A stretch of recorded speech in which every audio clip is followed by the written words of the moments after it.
March 9th, 2014. Guys, we're getting into some heavy times.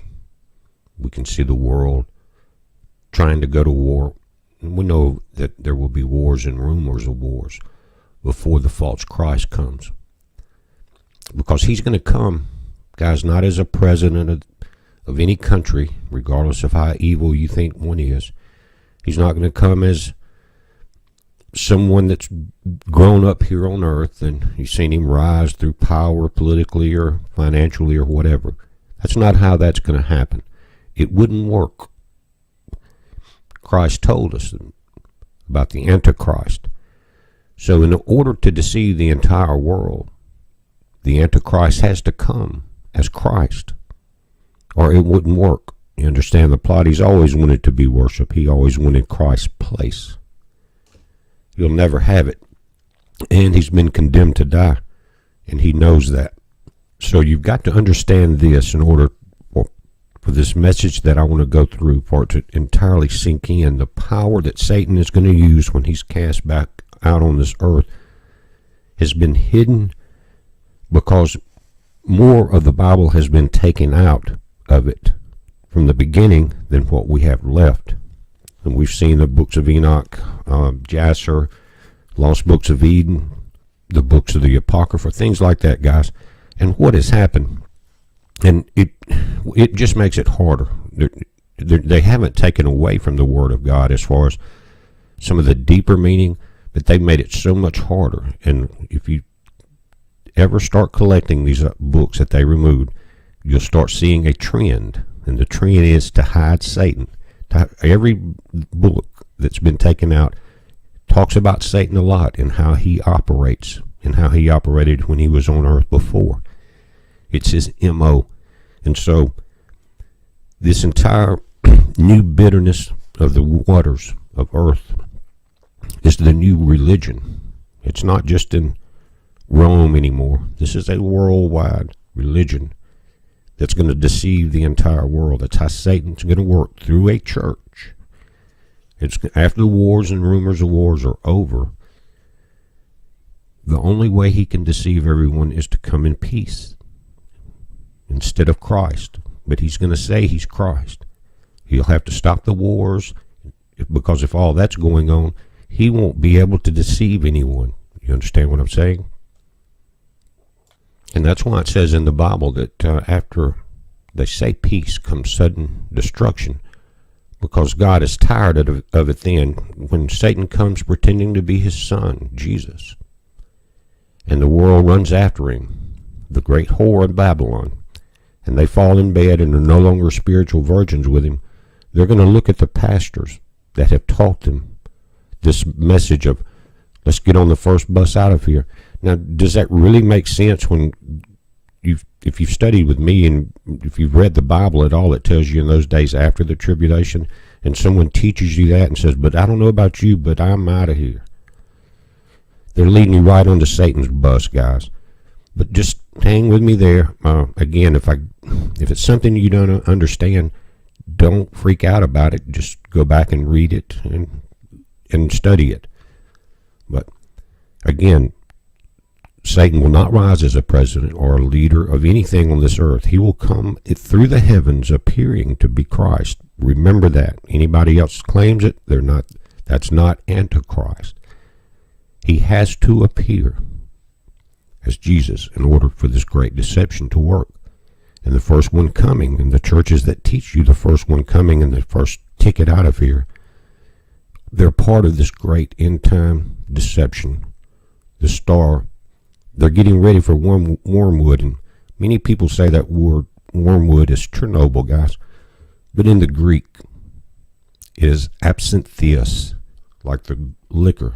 Absinthios means bitter. It doesn't say Chernobyl.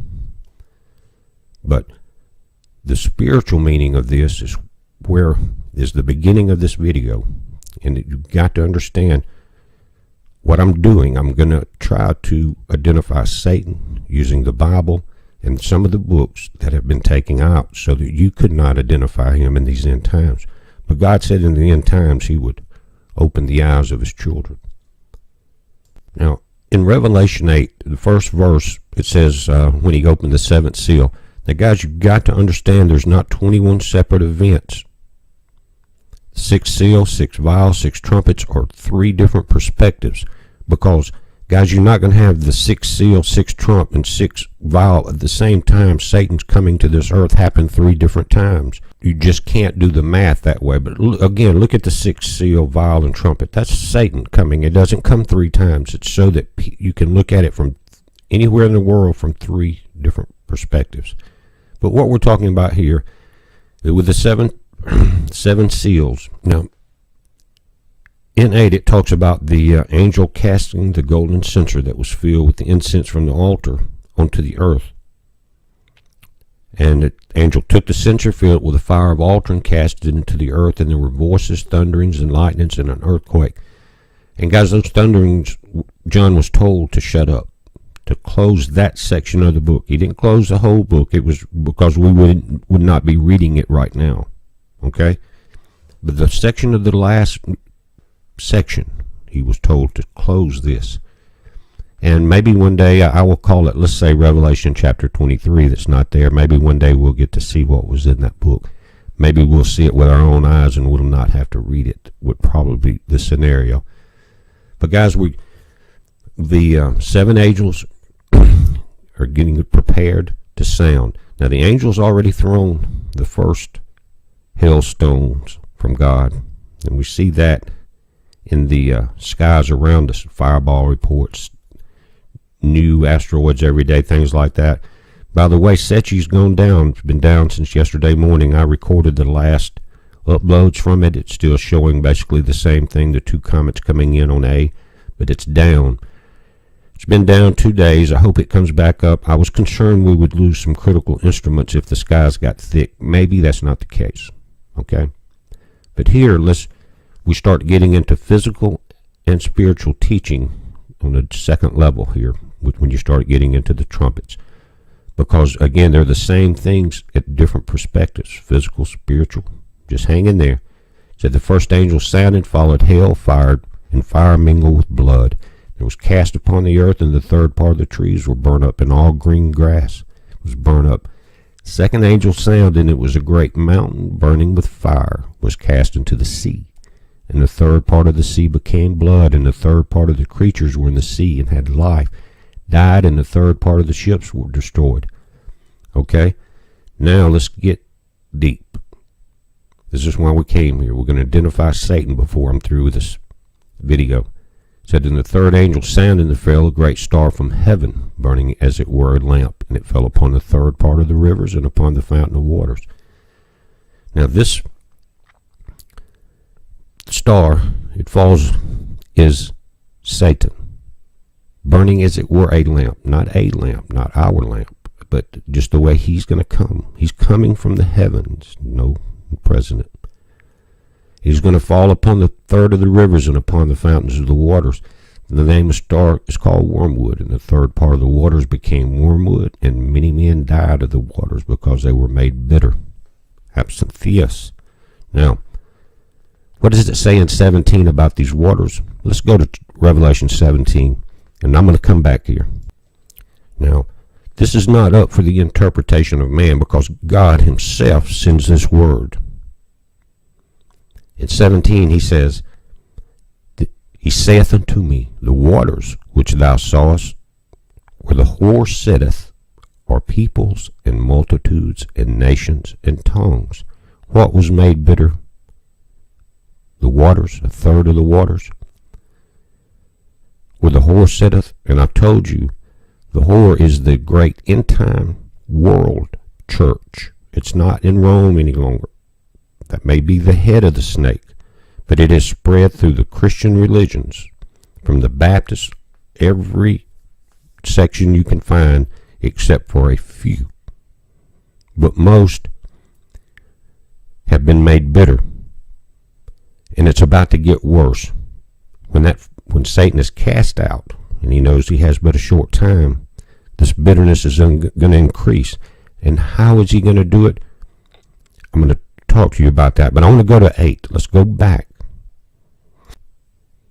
No, this is 18 again, and with your spiritual ears and eyes, let's read it the way God explained it. And the third angel sounded, and there fell a great star from heaven, burning as it were a lamp.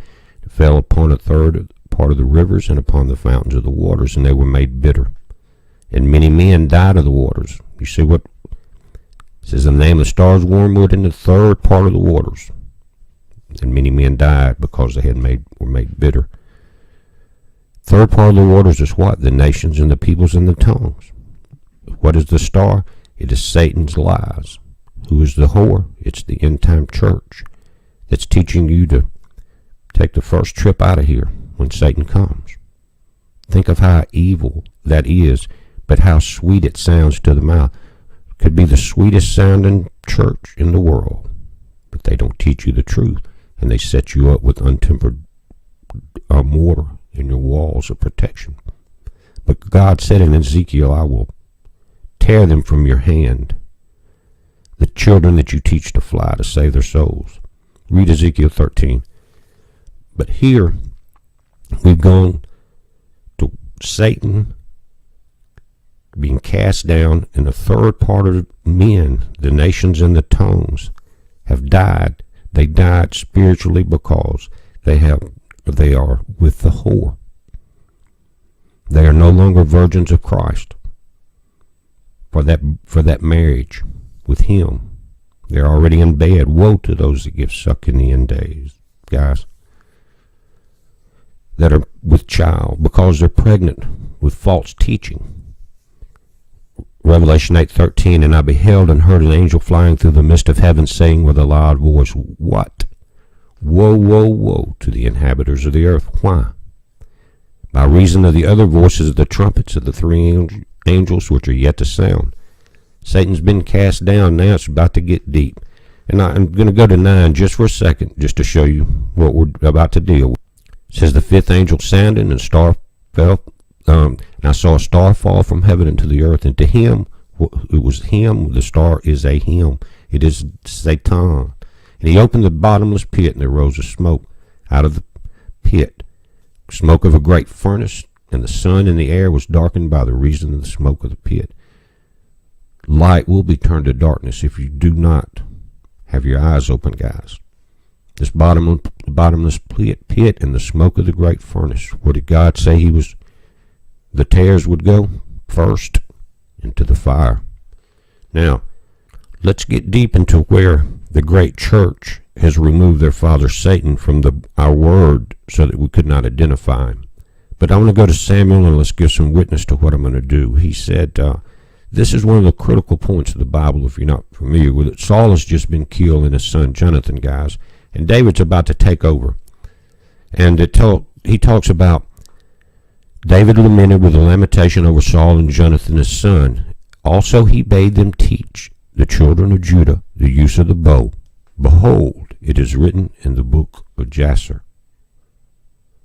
Well, now David thought it was pretty important. The king, guys, thought it was important enough to talk about the book of Jasher. Not only that, open your eyes.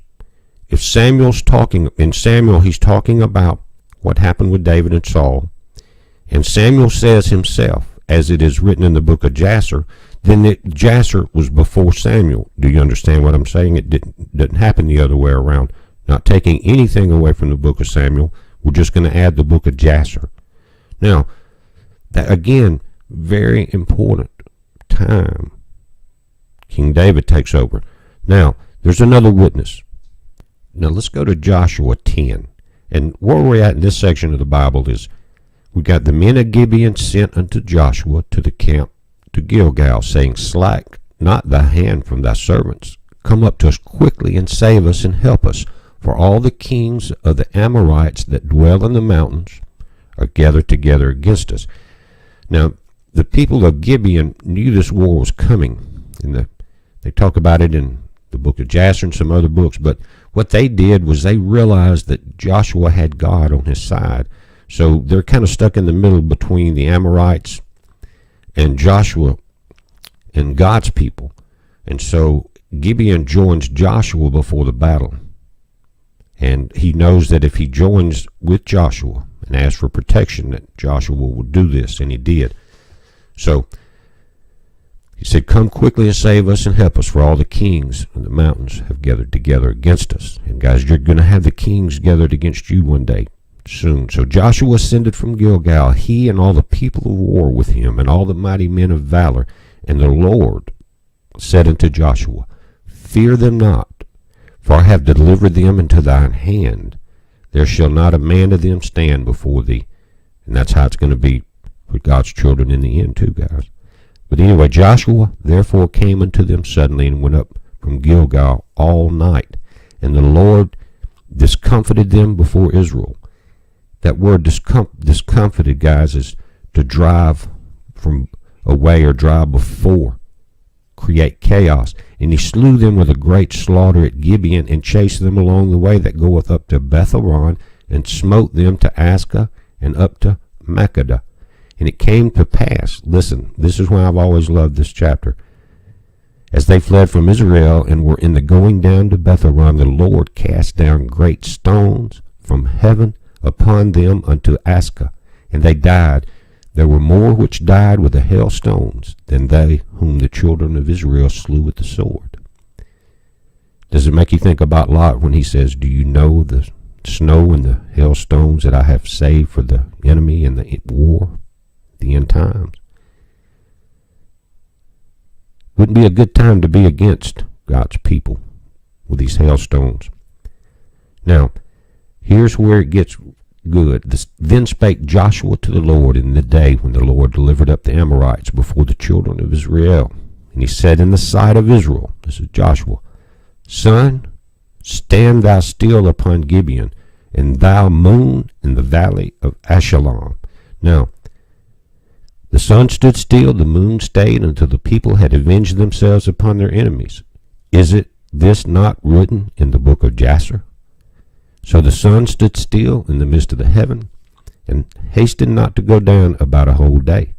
There was no day like that before it or after it, that the Lord hearkened unto the voice of a man, for the Lord fought for Israel, his people. Now, again I said Israel. Guys, there's 12 tribes, and Abraham's seed is scattered all over the world. You understand what I'm saying? I'm not talking about just Jerusalem. I'm talking about the entire world. But here again, we qualify the book of Jasher. So here, we found out that before Samuel was written, before David and Saul, that the book of Jasher was there. They confirmed it. Now, before Joseph tells of this story, here, Jasher has been written also. So why has Satan's priest taken this out of the Bible? Again, it has some of the most descriptive messages of how Satan operates, and talks about him face to face when he walked this earth, and how he dealt with men and women, and how he deceived them. And this great locust army with the breastplates of the priest are about to come out with his message. Many of them are here now saying, at any moment. It's not any moment. God specifically tells us that in the days after the tribulation, and after you see the abomination of desolation. Now, we qualify the book of Jasher. Let's look at it. Now, this is the book of Jasher. This is chapter 88. And again, there's stacks and volumes that were removed, way more than we have left, guys. Again, the hiding of Satan. But this is talking about the Lord confounded them before the children of Israel, who smote them with a terrible slaughter in Gibeon, and pursued them along the way that goes up to Beth-horon unto Makkedah, and they fled before the children of Israel. And whilst they were fleeing, the Lord sent upon them hailstones from heaven, and more of them died by the hailstones than by the slaughter of children of Israel. Pretty much the same story. One thing it does, if you go to 64, it says, "The Lord hearkened to the voice of Joshua, and the sun stood still in the midst of the heavens, and it stood still 36 moments. And the moon also stood still, and hastened not to go down the whole day." So we've added just a little color here, because in the Hebrew, where it says it stood still 36 moments, that word moments is times. So we're dealing with 36 hours. Gives you a little better time of that day, how long the day lasted. You understand what I'm saying? So it added some color. But this is just a very slight sample, because when I start telling you about Sarah and the heartbreak that Satan caused her, you'll see why these evil priests, through time, through the consuming hands of time, have tried to consume the Word of God. But they're the ones that's going to be consumed, guys. Let's go to one of the most important parts. Now, I'm going to go back to the Old Testament for a moment, and so that I can properly explain what I'm talking about. Genesis 21 is one of the most talked about stories in churches and in Christianity and the Old Testament. There is all around the world. Every religion talks about Abraham. But it says the Lord visited Sarah, and as he had said, and the Lord did unto Sarah as he had spoken, for Sarah conceived and bare Abraham a son in his old age, at the set time of which God had spoken to him. And Abraham called the name of his son that was born unto him, whom Sarah bare to him, Isaac. And Abraham circumcised his son Isaac, being 8 days old, and as God had commanded him. And Abraham was 100 years old when his son Isaac was born unto him. Now the story goes on, and Sarah's only mentioned a couple more times here. And guys, it's like leaving out the best part of the story when they removed the book of Jasher, because it was written, included the book of Genesis. Now you can pause and read any of this, guys. I've got a lot of ground to cover for this video, so I'm going to move through it, but just again, stay with me here. Now Sarah's mentioned here, and this is when she cast Hagar and Ishmael out of the camp. Now she's not mentioned again until the funeral, where Abraham buries her. Now, that's kind of strange in a way, because what happens is the story goes on from here, and Abraham takes Isaac up on the mountain for the sacrifice. Now we get to really a lot of the left out part. Genesis 22, one of the most popular chapters in the Bible. It's not that long. I'm just going to read through this, and then I'm going to read it through the book of Jasher. And it came to pass after these things that God did tempt Abraham, and said unto him, Abraham, and he said, Behold, here I am. And he said, Take now thy son, thine only son Isaac, whom thou lovest, and get thee into the land of Moriah, and offer him there for burnt offering upon one of the mountains which I will tell thee of. And Abraham rose up early in the morning, and saddled his ass, and took 2 of his young men with him, and Isaac his son, and clave the wood for the burnt offering, and rose up and went into the place of which God had told him. Then on the 3rd day Abraham lifted up his eyes and saw the place afar off. Now guys, if you were just reading this as a story, you would say, wait a minute now, where would Sarah just go along with this? Her only son, after she was 99 years old, had finally gotten a son, and she just going along with this? To think about it from a mother's point of view, not only that, when they take out a lot of the Bible, they hide Satan, but they also take out a lot of the true emotions of God. Those true emotions are still in the spirit of his children. They were then and they are now.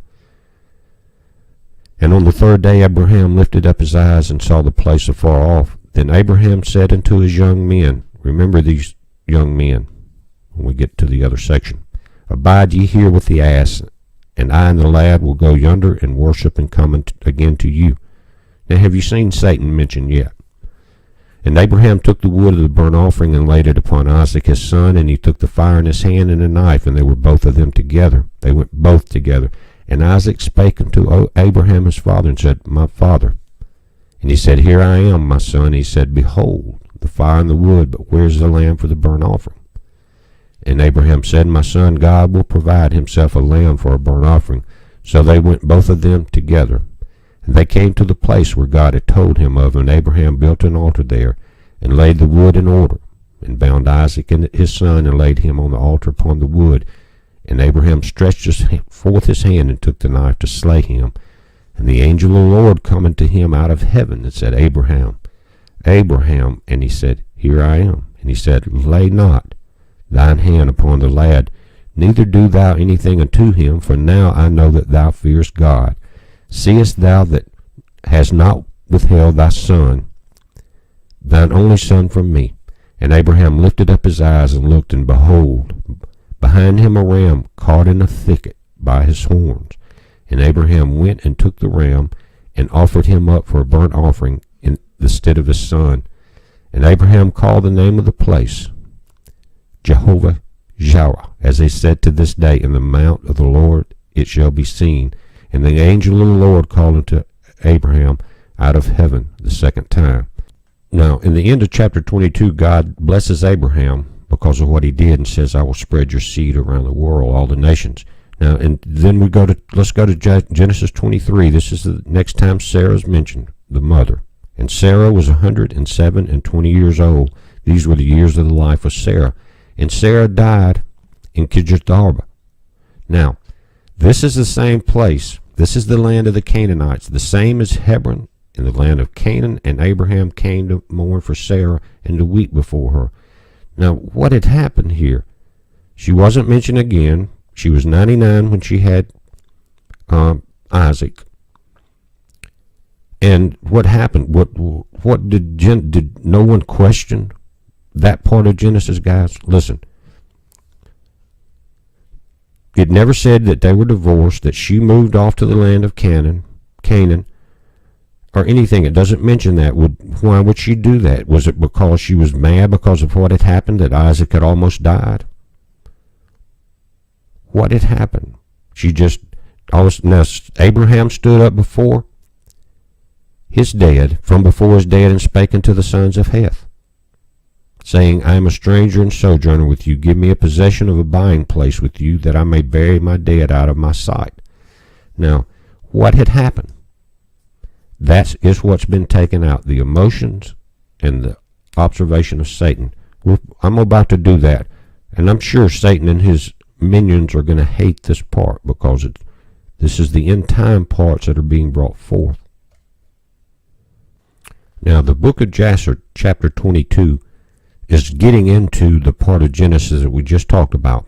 Now, again, because of time, I'm just going to touch base here, but Ishmael had grown, and he rose up, took his wife and children and his cattle and belongings to him, and journeyed from there and went to his father in the land of the Philistines.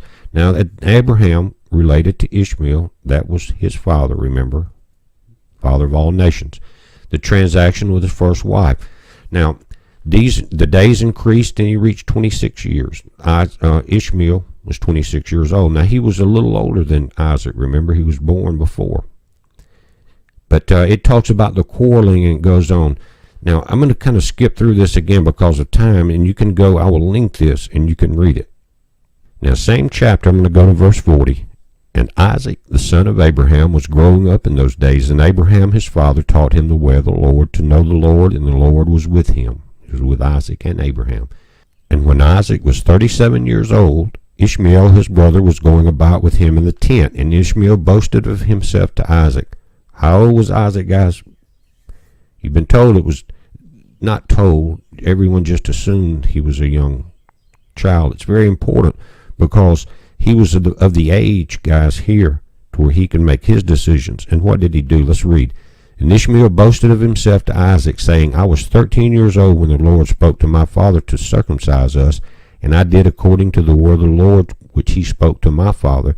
And I gave my soul unto the Lord, and I did not transgress his word which he commanded my father. And Isaac answered Ishmael, saying, Why dost thou boast to me about this, about a little bit of thy flesh which thou didst take from thy body, concerning which the Lord commanded thee? And as the Lord liveth, listen, this is Isaac, the God of my father Abraham, if the Lord shall say unto my father, Take now thy son Isaac, and bring him up an offering before me, I would not refrain, but I would joyfully accede to it. And the Lord heard the word that Isaac spoke to Ishmael, and it seemed good in the sight of the Lord, and he thought to try Abraham in this matter. He had a little help. The days arrived when the sons of God came and placed themselves before the Lord. And Satan also came with the sons of God before the Lord. And the Lord said unto Satan, Whence comest thou? And Satan answered the Lord and said, From going to and fro in the earth, and from walking up and down in it. And the Lord said to Satan, What is thy word to me concerning all the children of the earth?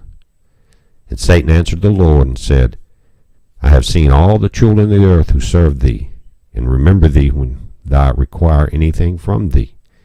And when thou givest them the thing which they require from thee, they sit at their ease, and forsake thee, and they remember thee no more.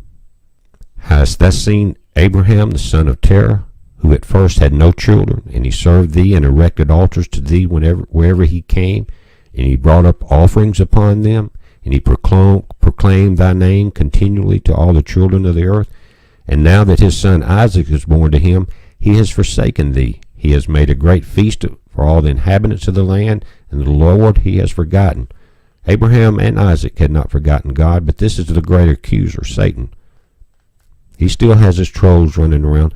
For amidst all that he has done, he brought thee no offering, neither burnt offering, nor peace offering, neither ox, lamb, nor goat, of all that he killed on the day that his son was weaned. Even from the time of his son's birth till now, being 37 years, he built no altar before thee, nor brought any offering to thee, for he saw that thou did give what he requested before thee, and he therefore forsook thee. And the Lord said to Satan, Hast thou thus considered my servant Abraham? For there is none like him upon earth, a perfect and upright man before me.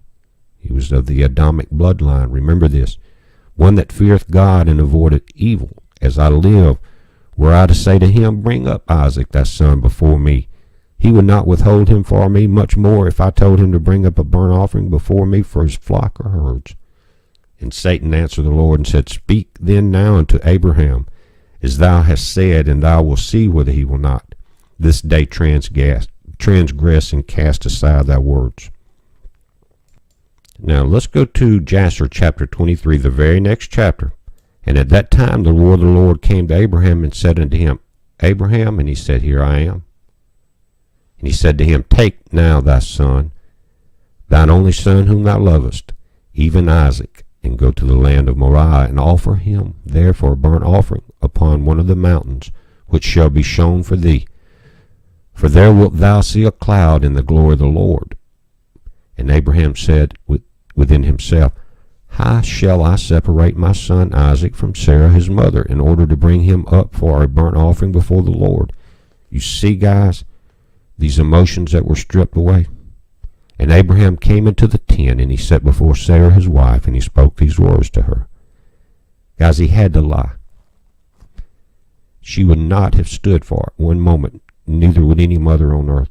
My son Isaac is grown, and he has not for some time studied the service of his God. Now tomorrow I will go and bring him to Shem, and Eber his son, and there he will learn the ways of the Lord. For they will teach him to know the Lord, as well as to know that when he prayeth continually before the Lord, he will answer him. Therefore, there he will know the way of serving the Lord his God. And Sarah said, Thou hast spoken well. Go, my Lord, and do unto him as thou hast said. But remove him not at a great distance from me, neither let him remain there too long, for my soul is bound within his soul.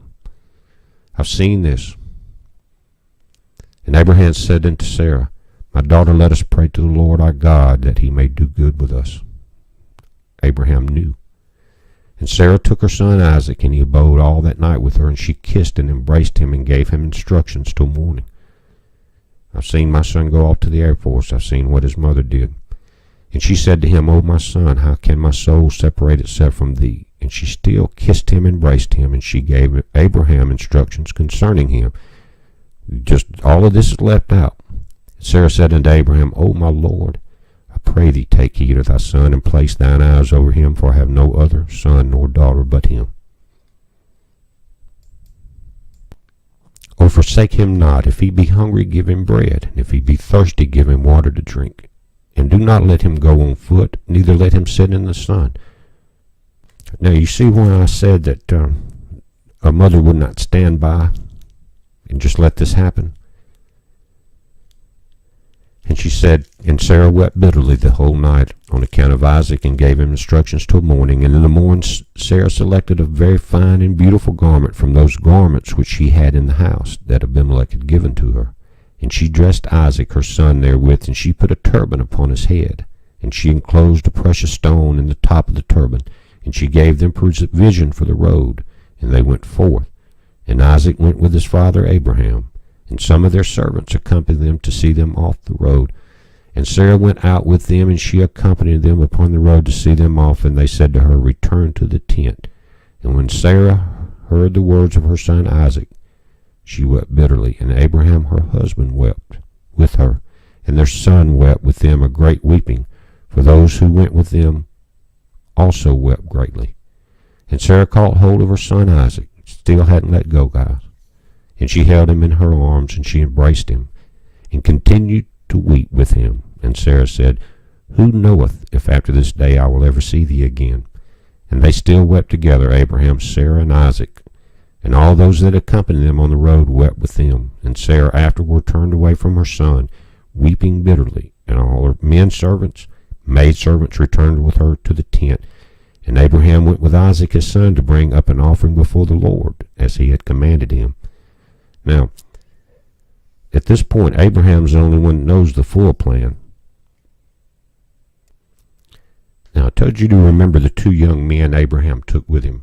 It said Abraham took 2 of his young men with him, Ishmael, the son of Hagar, and Eliezer his servant, and they went together with him. And whilst they were talking in the road, the young men spoke these words to themselves.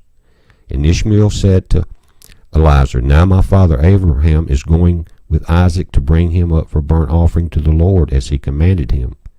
Now, how did Ishmael know this? Now when he returneth, he will give unto me all that he possesses, to inherit after him, for I am his firstborn. And Eliezer answered Ishmael and said, Surely Abraham did cast thee away with thy mother, and swear that thou shouldest not inherit anything of all his possesses. And to whom will he give all that he has, with all his treasures, but unto me his servant, whom has been faithful in this house, who has served him night and day, and has done all that he desired me? To me he will bequeath at his death all that he possesses. So you got Eliezer the servant and Ishmael arguing over who's going to get what. And whilst Abraham was proceeding with his son Isaac along the road, listen, this is why I came here. Satan came and appeared to Abraham in the figure of a very aged man, humble and of contrite spirit, and approached Abraham and said unto him, Art thou silly or brutish that thou goest to do this thing this day to thine only son? Here's Satan standing before God. There, he's back down here. Satan can appear, and when he falls, this lamp falls to the earth, and a third of the men are deceived and die spiritually. He's going to be able to do this again when he's here, to men and women. For God gave thee a son in thy latter days, in thy old age, and will thou go and slaughter him this day, because he committed no violence? And will thou cast the soul of thine only son to perish from the earth? Dost thou not know and understand that this thing cannot be from the Lord? For the Lord cannot do unto man such evil upon earth, to say unto him, Go slaughter thy child. And Abraham heard this, and knew that it was the word of Satan, who endeavored to draw him aside from the way of the Lord. But Abraham would not hearken to the voice of Satan, and Abraham rebuked him, so that he went away. Are you going to be able to do that? Or are you even going to recognize that Satan can appear as he wishes, a man or a woman, old, young? And Satan returned and came to Isaac, and he appeared unto Isaac in the figure of a young man, comely and well favored, and he approached Isaac and said unto him, Dost thou not know and understand that thy old silly father bringeth thee to the slaughter this day for naught? Now you want to know why Isaac was blessed? Listen. Now therefore, my son, do not listen nor attend him, for he is a silly old man, and let not thy precious soul and beautiful figure be lost from this earth. And Isaac heard this and said unto Abraham, Hast thou heard, my father, that which this man has spoken? Even thus has he spoken. Abraham answered his son Isaac and said to him, Take heed of him, and do not listen to his words, nor attend to him, for he is Satan, endeavoring to draw aside this day from the command of God. And Abraham still rebuked Satan, and Satan went from them. And seeing he could not prevail over them, he hid himself from them, and went and passed before them in the road. Now here's Satan getting into a second level of power, of illusion and delusion, the great delusion. And he transformed himself into a large brook of water in the road, and Abraham and Isaac and his 2 young men reached that place, and they saw a brook, large and powerful as the mighty waters. They entered the brook and passed through it, and the waters at first reached their legs. Understand this spiritually also, guys. And they went deeper in the brook of Satan, and the waters reached up to their necks, and they were all terrified on account of the water. And whilst they were going over the brook, Abraham recognized that place, and he knew there was no water there before. And Abraham said to his son Isaac, I know this place in which there was no brook nor water. Now, therefore, it is this Satan who does all this to us, to draw us aside from this day from the commands of God. And Abraham rebuked him and said unto him, The Lord rebuke thee, O Satan, be gone from us, for we go by the commands of God. And Satan was terrified at the voice of Abraham. And he went away from them, and the place became dry land as it was at first. And Abraham went with Isaac toward the place that God had told him. And on the 3rd day Abraham lifted up his eyes and saw the place at a distance which God had told him of. Now, guys, we're into a whole new story right in the middle of a few verses of Genesis. And a pillar of fire appeared to him that reached from the heaven to earth, and a cloud of glory upon the mountain. And the glory of the Lord was seen in the cloud. And Abraham said to Isaac, My son, dost thou see in that mountain which we perceive at a distance, that which I see upon it? And Isaac answered and said unto his father, I see, and lo, a pillar of fire and a cloud, and the glory of the Lord is seen upon the cloud. And Abraham knew that his son Isaac was accepted before the Lord for a burnt offering. And Abraham said to Eliezer the servant and to Ishmael his son, Do you also see that which we see upon the mountain, which is at the distance? They answered and said, We see nothing more than like the other mountains of the earth. And Abraham knew that they were not accepted before the Lord to go with them. Guys, they did not have eyes to see. And Abraham said to them, Abide ye with the ass, while I and Isaac, my son, will go to yonder mount and worship there before the Lord, and then return to you. And Eliezer and Ishmael remained in that place, as Abraham had commanded. And Abraham took wood for a burnt offering, placed it upon his son Isaac, and he took the fire and the knife, and they both went to that place. Now Isaac was 37 years old. He could handle the wood. And when they were going along, Isaac said to his father, Behold, I see here the fire and the wood, but where is the lamb that is to be the burnt offering before the Lord? And Abraham answered his son Isaac, saying, The Lord hath made a choice of thee, my son, to be a perfect burnt offering instead of the lamb. This is where Abraham has to tell his son Isaac what is going on. And this is why Isaac was so blessed. And Isaac said unto his father, I will do all that the Lord spoke to thee with joy and cheerfulness of heart.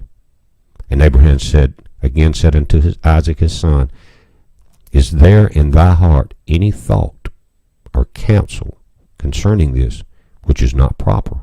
Tell me, son, I pray thee. O my son, conceal it not from me. Imagine the emotions Abraham was going through.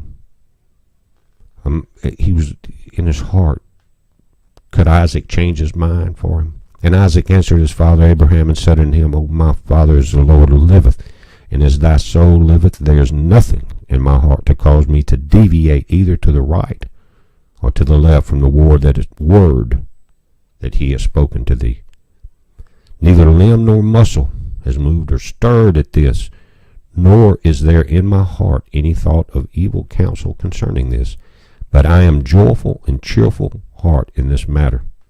And I say, Blessed is the Lord who has this day chosen me to be a burnt offering before him. And Abraham greatly rejoiced at the words of Isaac, and they went on and came together to that place that the Lord had spoken of. And Abraham approached to build the altar in that place. And Abraham was weeping. Wouldn't you be? And Isaac took stones and mortar until they had finished building the altar. Isaac helped him build it. And Abraham took the wood and placed it in order upon the altar which he had built. And he took his son Isaac, and bound him in order to place him upon the wood which was upon the altar, to slay him for a burnt offering before the Lord. And Isaac said to his father, Bind me securely, and then place me upon the altar, lest I should turn and move, and break loose from the force of the knife upon my flesh, and therefore profane the burnt offering. And Abraham did so. And Isaac still said to his father, he could see him there crying. He said, O my father, when thou shalt have slain me and burnt me for an offering, take with thee that which shall remain of my ashes, to bring to Sarah my mother, and to say to her, This is the sweet-smelling savor of Isaac. But do not tell her this if she should sit near a well, or upon any high place, lest she should cast her soul after me and die. And Abraham heard the words of Isaac, and he lifted up his voice and wept when Isaac spake these words, and Abraham's tears gushed down upon Isaac his son. And Isaac wept bitterly, and said to his father, Hasten thou, O my father, and do with me the will of the Lord our God, as he commanded thee. And the hearts of Abraham and Isaac rejoiced at this thing which the Lord had commanded him, but the eye wept bitterly, while the heart rejoiced. And Abraham bound his son Isaac, and placed him on the altar upon the wood. And Isaac stretched forth his neck upon the altar before his father. And Abraham stretched forth his hand to take the knife to slay his son as a burnt offering before the Lord. At that time the angels of mercy came before the Lord, and spake to him concerning Isaac, saying, O Lord, thou art a merciful and compassionate king over all that thou hast created in heaven and earth, and thou supportest them all. Give therefore ransom and redemption instead of thy servant Isaac, and pity and have compassion upon Abraham and Isaac his son, who are this day performing thy commands. Hast thou seen, O Lord, how Isaac the son of Abraham, thy servant, is bound down to the slaughter like an animal? Now therefore let thy pity be roused for them, O Lord. At that time the Lord appeared unto Abraham, and called to him from heaven, and said unto him, Lay not thy hand upon the lad, neither do thou anything unto him. For now I know that thou fearest God in performing this act, and I am not, and in not withholding thy son, thine only son, from me. And Abraham lifted up his eyes and saw, and behold, a ram was caught in the thicket by his horns. That was the ram which the Lord God had created in the earth in the day that he made earth and heaven. Are you listening? For the Lord had prepared this ram for that day to be a burnt offering instead of Isaac. And this ram was advancing to Abraham when Satan caught hold of him and entangled his horns in the thicket, that he might not advance to Abraham, in order that Abraham might slay his son. You see how Satan operated then? This is how he's going to operate very shortly, my friends. And Abraham, seeing that the ram advancing to him, and Satan withholding him, fetched him and brought him before the altar, and he loosed his son Isaac from his binding, and he put the ram in his stead. And Abraham killed the ram upon the altar, and brought it up as an offering in the place of his son Isaac. And Abraham sprinkled the blood of the ram upon the altar, and he exclaimed and said, This is in the place of my son, and may this be considered this day as the blood of my son before the Lord. And all that Abraham did on this occasion by the altar, he would exclaim and say, This is in the room of my son, and may it this day be considered before the Lord in the place of my son. And Abraham finished the whole of the service by the altar, and the service was accepted before the Lord, and was accounted as if it had been Isaac. And the Lord blessed Abraham and his seed on that day. Now what about the mother? And Satan went to Sarah, and appeared to her in the figure of an old man, very humble and meek. Are you listening? And Abraham was yet engaged in the burnt offering before the Lord. This was at that time it was going on. And he said unto her, Dost thou not know all the work that Abraham has made with thine only son this day? For he took Isaac and built an altar, and killed him, and brought him up as a sacrifice upon the altar. And Isaac cried and wept before his father, but he looked not at him, neither did he have compassion over him. What's the other MO of Satan? The lying, appearing as a very old man, humble and meek. And Satan repeated these words, and he went away from her. And Sarah heard all the words of Satan, and she imagined him to be an old man from among the sons of men, whom had been with her son, and had come and told her these things. Appeared as a friend. And Sarah lifted up her voice and wept and cried out bitterly on account of her son. And she threw herself upon the ground, and she cast dust upon her head, and she said, O my son Isaac, Isaac, my son, O thou, I had this day died instead of thee. And that she continued to weep, and said, It grieves me for thee, O my son Isaac. Oh, that I had died this day in thy stead. You see what was left out? The emotions and how Satan works. So Satan, he couldn't get Isaac to murder his son. So he's going to attack Sarah, his wife. And she still continued to weep, and said, It grieves me for thee. After that I have reared thee, and have brought thee up. Now my joy is turned unto mourning over thee. I that had a longing for thee, and cried and prayed to God, till I bare thee at 90 years old. And now hast thou served this day for the knife and the fire to be made an offering. But I console myself with thee, my son, and it's being the word of the Lord. For thou did perform the command of thy God, for who can transgress the word of our God, in whose hands is the soul of every living creature. Thou art just, O Lord, our God, for all thy works are good and righteous. For I also am rejoiced within thy word, which thou didst command, and whilst mine eye weepeth bitterly, my heart rejoiceth. Satan defeated again, spiritually. And Sarah laid her head upon the bosom of one of her handmaids, and she became as still as stone. She afterward rose up and went about making inquiries till she came to Hebron. Now here's to the part where I said, what did they do, get a divorce and she just move off? No. She came to Hebron, and she inquired of all those whom she met walking in the road, and no one could tell her what had happened to her son. She thought at this time she was looking for his body. And she came with her maidservants and men servants to Kiriath-arba, which is Hebron. And she asked concerning her son. And she remained there while she sent some of her servants to seek where Abraham had gone with Isaac. They went to seek him in the house of Shem and Eber, and they could not find him. And they sought throughout the land, and he was not there. And behold, what?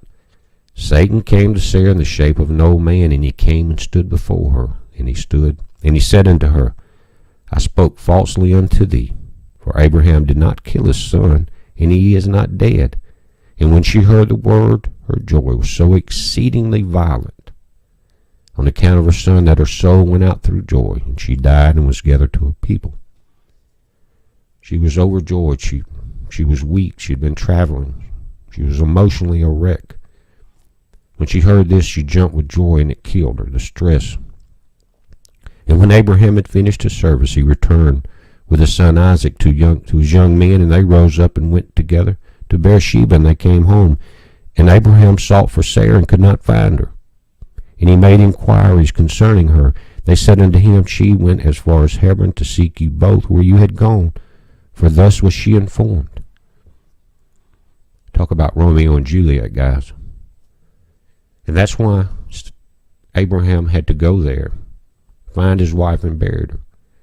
She hadn't divorced him. She was searching for him and her son, while Satan played with their lives. That's what he's going to do when he comes back. He's almost here. Guys, don't say you haven't had a hour of church today with the word of the Lord. Heads up, be safe.